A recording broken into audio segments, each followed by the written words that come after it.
Hola, en este vídeo te voy a comentar todo lo relacionado con el síndrome del ovario poliquístico. Vamos a ver qué es, qué lo causa, cuáles son los síntomas y las señales que se pueden dar en los sujetos o las sujetos afectadas, cuál es el diagnóstico o cómo se realiza el diagnóstico de esta patología o de esta enfermedad y cuál puede ser un abordaje 360 en este contexto de salud. Así que nada, si te interesa esta temática, te invito a que te quedes un ratito conmigo. Hola, mi nombre es Alejandro Luque y soy asesor nutricional clínico, ¿vale? Entre muchas cosas me dedico a, digamos, a ayudar a personas que tienen patología o procesos patológicos o enfermedades que se cronifican o que duran en el tiempo. Y hoy quiero hablarte sobre este síndrome, el síndrome ovario poliquístico, que es muy frecuente en la actualidad, ¿vale? Para los que no sepan qué se define o cómo se define este síndrome ovario poliquístico, digamos que es un proceso patológico o es una enfermedad se denomina como endocrinopatía, es decir, que va muy asociada a cambios hormonales, ¿vale? A elevaciones de algunas hormonas en específica, disminuciones de otras en concreto, y es muy frecuente. De hecho, es la endocrinopatía más frecuente en mujeres de edad fértil, ¿vale? Aproximadamente entre un 15 y un 18% de las mujeres que están en edad fértil padecen este síndrome de ovario poliquístico, ¿vale? Además, estas mujeres que sufren síndrome de ovario poliquístico tienen una mayor probabilidad de sufrir cáncer de endometrio o cáncer de útero, ¿vale? Por lo cual es muy importante hacer un buen diagnóstico, hacer un buen monitoreo y hacer un buen seguimiento para, digamos, mejorar la patología y en algunos casos inclusive revertirla. Digamos que se define a nivel anatómico, a nivel estructural, este síndrome ovario poliquístico. Pues bueno, en los ovarios de las mujeres afectadas se dan acumulaciones de líquidos o folículos, ¿vale? Que se aprecian a través de pruebas de imagen, ¿vale? Pero luego hablaremos sobre el diagnóstico.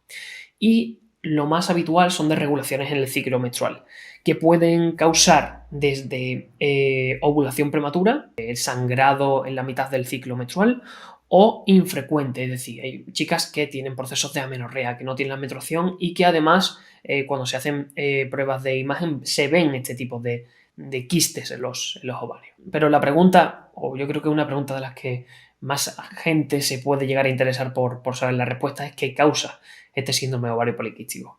Bien, en las chicas en las que se da este contexto de alteración de salud, se ven que tienen unos niveles de testosterona, unos niveles de andrógeno bastante elevados, que es la hormona predilecta en el hombre, ¿vale? No es habitual que se encuentren niveles tan altos en mujeres y en estas chicas que están sufriendo síndrome ovario poliquístico sí que se da. No en todas, pero sí que hay un gran porcentaje de las chicas que padecen síndrome de ovario poliquístico que tienen un exceso de grasa corporal. Normalmente hay un exceso de grasa corporal y una disminución o un volumen muy pequeñito de tejido muscular activo, ¿vale? Esa descompensación, ese desbalance hace que también se propicie otro de los marcadores que nos indican que pueden estar cursando un síndrome ovario poliquístico, que es la resistencia a la insulina, ¿vale? La insulina es una hormona que secreta en nuestro páncreas que ayuda a gestionar la glucosa, evita que haya picos muy altos de glucosa durante todo el día. Y lo que ocurre en estas chicas con síndrome ovario poliquístico es que esa insulina no, digamos, no encaja en el receptor que propicia el funcionamiento de la insulina, ¿vale? No encaja o que no genera funcionalidad. Por lo cual, cuando se analizan los niveles de insulina en estas chicas, se ve que tienen unos niveles de insulina muy altos, pero que esa insulina no está siendo funcional. Se denomina resistencia a la insulina, ¿vale? Por lo cual, resistencia a la insulina, hiperinsulinemia, es decir, niveles muy altos de insulina, y también procesos de inflamación crónica de bajo grado, es decir, marcadores analíticos que nos muestran a los sanitarios que hay procesos inflamatorios constantes que no se terminan de resolver, ¿vale? ¿Cuáles son las señales o los síntomas que viven estas chicas en sí mismas y que sirven como pistas a los que nos dedicamos a la salud para identificar si puede ser o no un síndrome ovario poliquístico? Lo primero que salta y llama la atención es la desregulaciones en el ciclo menstrual, ¿vale? Periodos menstruales irregulares, tanto en duración como en sangrado. Pueden haber sangrados con muy poco volumen de sangre, otros con mucho volumen de sangre, reglas arrítmicas, 28 días, otros 40 días, otros 20 días. Chicas que, por ejemplo, se les corta la regla y sufren amenorrea. Y sobre todo una cosa muy particular del síndrome ovario poliquístico es el hirsutismo. El hirsutismo es el aumento de vello un vello que, digamos que es típico en hombres, vello facial, vello en brazos, empieza a florecer en la chica que está cursando este síndrome ovario poliquístico. El diagnóstico, ¿cómo se suele hacer? Pues lo primero que se suele hacer es típico, analítica de sangre y prueba de imagen. En este caso, la ecografía transvaginal es la más típica, ¿vale? En la que se analizan cómo están de tamaño los ovarios y el número, o si tiene o no, esos múltiples folículos, digamos, rellenos de agua, ¿vale? Normalmente son líquidos, líquidos, acumulaciones de líquido. ¿Y qué se hacen los análisis de sangre? Pues se miden o se deberían de medir, porque no en todos casos se hacen, por ejemplo, parámetros de resistencia a insulina como los MyR, la insulina total, el perfil lipídico, ¿vale? Colesterol, LDL, HDL, triglicéridos, hormonas, tanto hormonas sexuales de la mujer como andrógenos, como por ejemplo la testosterona, también hormonas tiroideas, ya se hace un perfil hormonal completo, factores de inflamación o parámetros de inflamación que nos indica si existe o no esta inflamación crónica de bajo grado y también la glucosa, ¿vale? Son, digamos, los parámetros que nos ayudan a centrar, a ver por dónde va el síndrome ovario poliquístico o cuáles son los mecanismos que se están dando en el organismo de esa chica para hacer digamos, una intervención precisa. Y también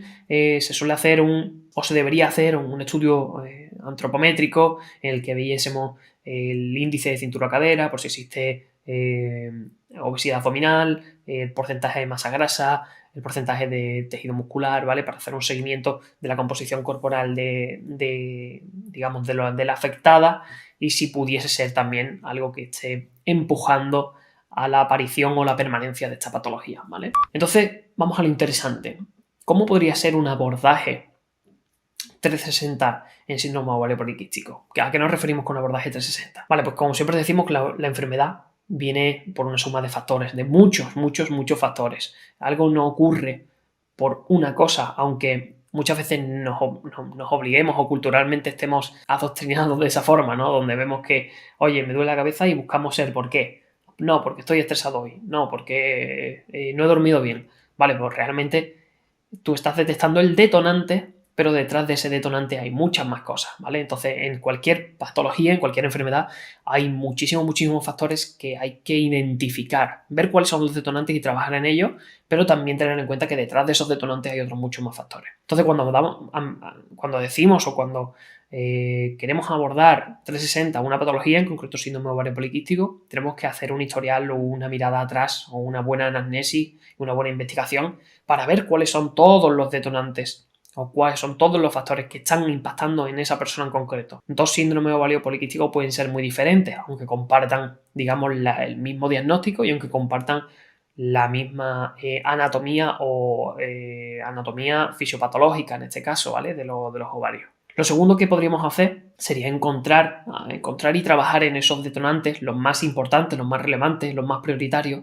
los que generan, digamos, la sintomatología o los que más peso tengan en la aparición de ese síntoma. Deberíamos de personalizar, obviamente, temas de nutrición, de descanso, de estrés, de ejercicio, suplementación si hiciese falta, ¿vale? Y, obviamente, hacer controles periódicos con marcadores eficientes que nos permitan saber si estamos yendo en el camino correcto. No sirve de nada hacer la mejor intervención del mundo si no podemos medir si estamos mejorando la salud de esta paciente o si no estamos, si no estamos consiguiendo lo que estamos buscando, ¿vale? En concreto, ¿cuáles serían marcadores muy interesantes? Pues obviamente marcadores de composición corporal, marcadores de resistencia a la insulina, monitorear, por ejemplo, la testosterona, ver muchos pequeños,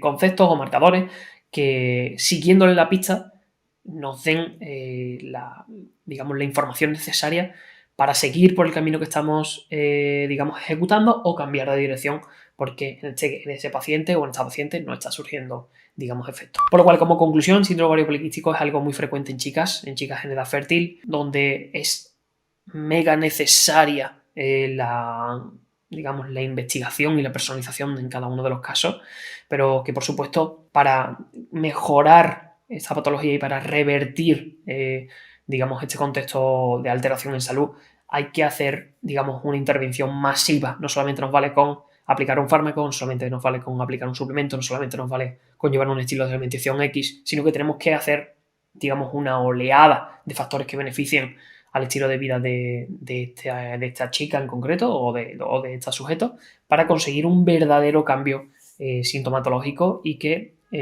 consiga solventar esta patología. Así que nada, espero que te haya gustado mucho este vídeo. Voy a estar respondiendo todas las dudas que tengáis sobre este tema en comentarios de forma personal, ¿vale?